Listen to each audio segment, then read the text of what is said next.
ছেলেদের কাঁদানো এত সহজ না। একটা ছেলে রাস্তাঘাটে মার খেয়ে পড়ে থাকলেও সে কাঁদে না।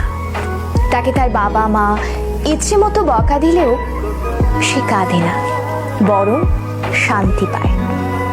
তাকে ক্লাস টিচার বেদ দিলেও সে কাঁদে না।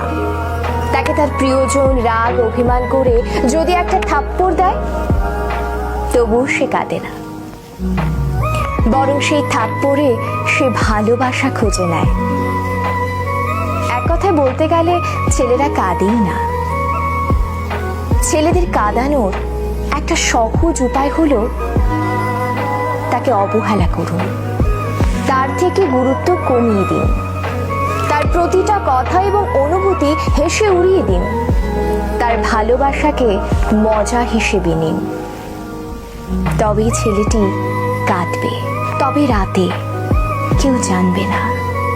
আপনি এইটুকু করে এক রাতে তাকে যতটুকু কাঁদাতে পারবেন, বাকি সারা জীবনেও তাকে ততটুকু কাঁদাতে পারবেন না।